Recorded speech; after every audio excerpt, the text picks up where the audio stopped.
Алла тағала қалауымен 5-6 жыл бұрын Дагестанға бардым. Негізгі мақсат спорт болған, бірақ діни де шаралар қосылды. Соны қандай шара дегенде, ол негізі сол туралы бір насихат айтайын деп едім бүгін. Жолдас бала базарда, сол Хасавюрттің базарында саудасы бар кішігірім. Соған барып амандасам деп сәлем беруге бардым. Жолда діни дүкен тұр. Діни дүкен, соны кірдім, көтерілдім, екінші қабатта қарасам, араб тіліндегі кітаптарға толған бөлме, үлкен бөлме. Астынан үстіне дейін кітаптар. Ондайды көріністі мен араб елдерде ғана көргенмін. Соны мен таңғалдым соған. Риза болдым. Және керек кітаптарды жүр ішінде. Дос балаға айтсам, осылай жаңағы мынандай керемет екен. Ол маған айтады, Қайрат, ана жақта 200 метр жүрсен, тура сондай дүкен бар. Ол жерде де осындай араб тілінде кітаптар сатады.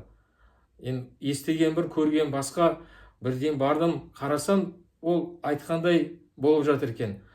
Тура сондай араб тіліне дергі кітаптарға толған дүкен, және жәшіктермен әлі соны шығарып жатыр, сол кітаптарды.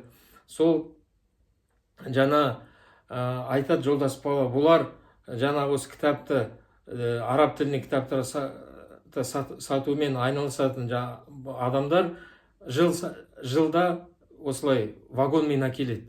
Енді көп әкеледі деген сөз. Ол арнайы жәрмеңкесі бар араб елдерде. Мааридул китап деп, кітаптың жәрмеңкесі. Сол кезде бағалары да арзан болады кітаптардың. Сол кезден көп алып келеді екен. Сонда қараңыздар, бұл енді екі дүкенді көрдім. Ол екі дүкен түсінікті, ол тек қана мешіттегі адамдар ғана оқиды деген сөз емес қой. Ол яғни жамағатта да оқиды екен. Көп адамдар араб тілінде үйренген екен. Араб тілінің грамматикасын үйренген. Сонымен жаңа сол кітаптарды оқып жүр екен. Сол Алла тағаланың білімін сол неден алады? Араб тілінен де үйренеді, мүмкіндігі бар. Енді мен осы туралы кішкене айтайын деп, бәрі білетін, білмейтін адам бар. Таджвидті, мысалы, Құранды дұрыс оқу, ұстаз болу керек, ұстазбен бірге отыру керек. Ал грамматикасын, араб тілінің грамматикасын үйрену үшін кітаппен жеткілікті. Кітаппен, жай кітап болса, кітап ішінде сол барлық нәрсені авторлар түсіндіреді. Мынау етістік, мынау есім, өткен шақ, қазіргі шақ, осындай нәрселерді білсе, мектепте оқыған бағдарламаны білсе, тілге байланысты. Ол кітаптарда бәрінде, оқулық кітаптарда бәрін түсінеді. Осылай араб тілін үйренуге мүмкіндік бар. Үйренетін адамға қазіргі кезде өте үлкен мүмкіндік. Қазіргі кезде мына осы оқулық кітаптар бәрі PDF форматта тұр. Тегін оны жаңағыдай неде интернетті көшіріп алуға болады. Және араб тілінде мынау несіде бұрынғы біз 30 жыл бұрын оқығандай сияқты ондай болмаған нәрсе.